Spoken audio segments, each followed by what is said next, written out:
Bismillahirrahmanirrahim.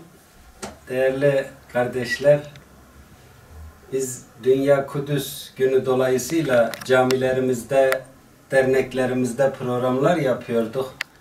Bu virüs dolayısıyla camilerimizde ve derneklerimizde yapamadığımız için kendi evimizde, kendi ailemizde, kendi içimizde Kudüs'ü, Mescid-i Aksa'yı, Gazze'yi, Filistin'i gündemimiz yapmalıyız diye düşünüyorum.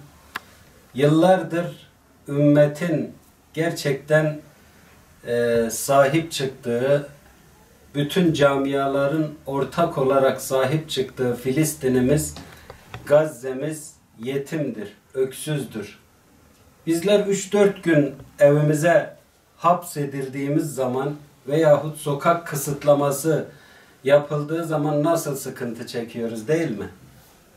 Filistin yıllardır zalim müstekbirlerin, İsrail'in, Amerika'nın zulmü altında hapis hayatı yaşamakta. Onlar bir taşlarıyla, belki ellerinde bulabildikleri bir çakıl taşlarıyla mücadele etmekteler. Ümmetin ortak değeri olan Mescid-i Aksa'yı, ümmetin ortak değeri olan Kudüs'ü, Filistinli kardeşlerimizi hiçbir zaman aklımızda çıkarmamalıyız. Bu Filistin'i düşünürken dünyadaki bütün Müslümanların, İslam ümmetinin nasıl sıkıntılar çektiğini hepimiz görüyoruz değil mi? Nasıl zulmediliyor onlara? Bunlar bizim birlik olmamamızdan oluyor. İslam ümmetinin ayrışmasından dolayı oluyor. İslam ümmetinin sıkıntılarını hep içimizde hissetmeliyiz. Çünkü Mescid-i Aksa bizim ilk Kabe, ilk kıblemiz. Allah Celle Celaluhu Peygamber Efendimiz'e namazı ilk emrettiğinde bizler Kudüs'e, Mescid-i Aksa'ya doğru yöneliyorduk. Oraya sahip çıkmalıyız. Orayı çiğnetmemeliyiz. Orayı biz gerekirse canımızla, malımızla aynı dinimiz ve imanımız gibi Mescid-i Aksa'yı korumalıyız. Bunun için herkes bir şeyler yapmalı. Herkes bir hareket yapmalı onun için. Mescid-i Aksa için, Kudüs için, Filistin için mücadele etmeliyiz.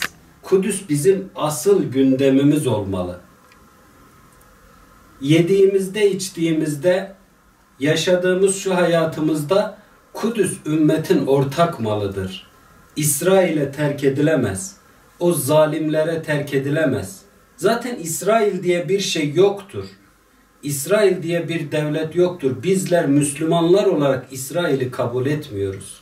Bizler İslam ümmeti olarak Kudüs'ü ortak gündemimiz yapmalıyız. Orası için bir şeyler yapmalıyız. Güç olarak, kuvvet olarak belki oralara ulaşamıyoruz.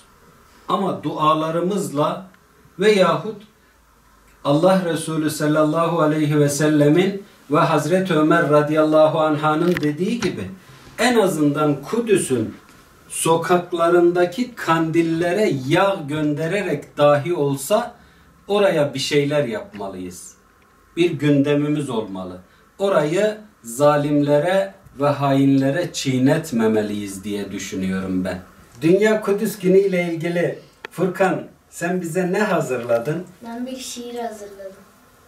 Ne kadar güzel. Okuyabilir misin bize? Okuyabilirim. Ey mahşere inanan dünya Müslümanları, bırakın o münafık tahtına tapanları. Allah'ın kelamını kaç bin kere duydunuz? Kıyamete kadar mı sürecek bu uykunuz? Filistin'de taş atan çocukların aşkına, bu apaçık gafleti görün Allah aşkına. 1,5 milyar insan bir kez ayağa kalksa hiç garip kalır mıydı böyle Mescid-i Aksa? Hiç garip kalır mıydı böyle Mescid-i Aksa? Ben de Kudüs'e olan hasretimizi bu şiirle dile getirmek istedim.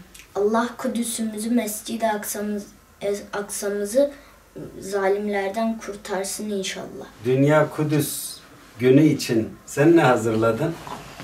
Ben bir resim hazırladım. Bir şeyler söyle. Kudüs'ün ileride tekrar Müslümanların olmasını umut ediyorum. Bu yüzden bu resmi yaptım. Şöyle söylemek istiyorum. Kudüs bizim ilk kıblemiz ve sürekli cihadımızdır. Kudüs bizim kalbimizi titreten bir haykırıştır.